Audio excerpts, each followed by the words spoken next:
চক্ষু দেন তারে দেখে অপমান। তোমার মতো বেটা এখন পর্যন্ত শেষবাদ ইউনিয়নের চেয়ারম্যান হওয়ার যোগ্যতা রাখো না, কিন্তু একটা লোকের রিকোয়েস্টে মুফতি সাহেবের ফোনে চেয়ারম্যান হয়েছ।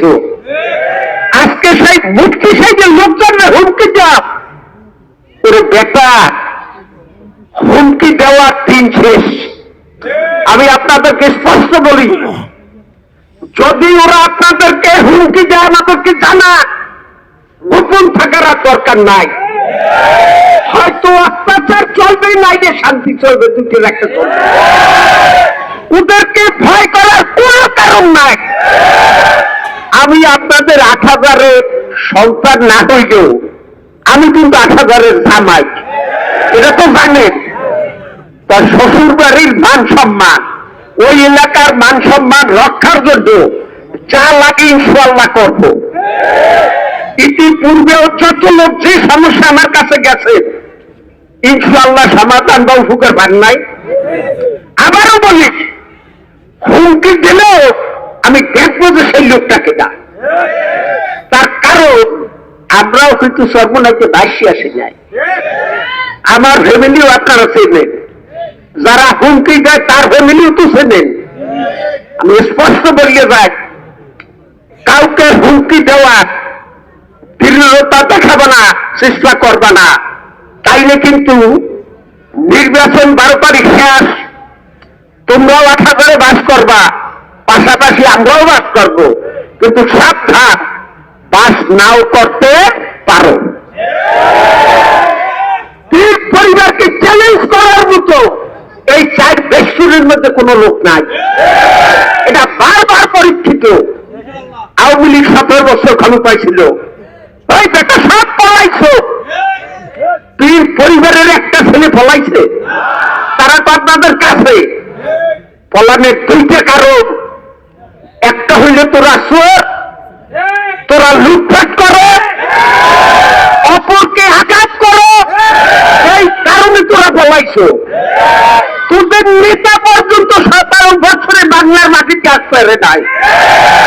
আর আমাদের নেতা আপনারা আমিরুল মুজাহিদিন হযরত কিশোর হুজুর না, সফরে যায়, কইতেন কাল হে বাড়ি খেয়ে না ভাই মাফ করবেন, সে তো সফরে যায় 7 দিন 10 দিন, 1 মাসে চরমোনাই আসে নাই, এরকম কোন ঘটনা আছে? ফয়জুল করিম সাহেবের আছে? তার কারণ তারা অপরাধ করে নাই। আওয়ামী লীগ তার কিছু করতে পারবে না, তোমরা প্রিয় প্রিয় ইনশাআল্লাহ কিচ্ছু করতে পারবে না। পলাইলে আবার তোমরাই পলাবা, হাত ডাক কম মারো। আর একটা সুসংবাদ আপনাদেরকে বলি, ভোট জয়যুক্ত হলে আপনাদের ফয়জুল করিম অবশ্যই সংসদের উচ্চ কক্ষের সদস্য, এটা কেউ রোধ করতে পারবে না। ওরে বেটা লাফাইস না, বুঝতে শুনলে লাফাইস। আওয়ামী লীগও কম লাফায় নাই, মানুষকে ভোট দিতে দেয় নাই, আজকে দেশের মাটিতে নাই। তবুও একবার পতন হয়েছে, ফিরে আবার হবে, কিন্তু সাবধান, আর মাঝখানে মানুষকে আঘাত করিস না। চেয়ারম্যান বানাই আমরা, আর ঘুমতে হয়েছে ৮,০০০-এর মানুষ ধরিয়ে ফেলে দিয়া বিনা অপরাধে। ৮,০০০-এর কোন উপকার করছো দেখা? ৮,০০০-এ কি আছে বলেন?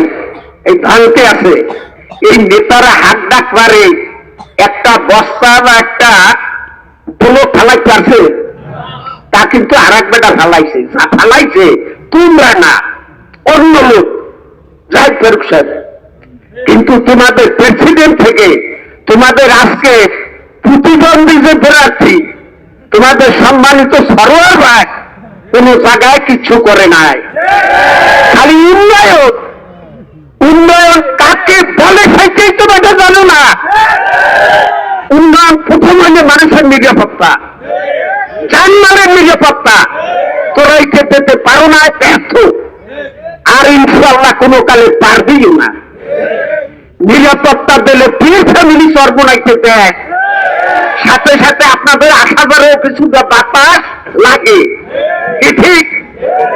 ৮,০০০ মানুষ বাড়ি ঘর ছাড়া করতে চাইছো, ইনশাআল্লাহ ততবারই তাদেরকে তাদের ঘরে উঠেই দিছি, যেভাবে ওকে এটা সমাধান দিচ্ছে এরকম মিথ্যা আপনারা অনেকেই জানেন। তাই যারা ঘরে উঠাইতে পারে তারা চাইলে ঘরে ঘরে বাইরে করতে পারে, কিন্তু বাধা এক জায়গায়। বাধাটা হইল আমরা ইসলামী রাজনীতি করি, ইসলামী দল করি, আল্লাহর রসুলের নির্দেশ কাউকে আঘাত করল না। কিন্তু রসুল যুদ্ধ করছে এত জানে করছে না, কখন যখন দেখে যে এটাও ফরজ। তা তোমরা আমাদের একটা ফরজ যুদ্ধ আর করাইবে না, আমরা যুদ্ধ করতে চাই না, কিন্তু প্রয়োজন হয়েছে কিন্তু যুদ্ধ আমরাও পারি। আপনাদের কাছে আমার একটাই অনুরোধ, উন্নয়ন উন্নয়ন উন্নয়ন। আপনার আমার সন্তান নিরাপদে যে পড়াশোনা করে এটা উন্নয়ন না?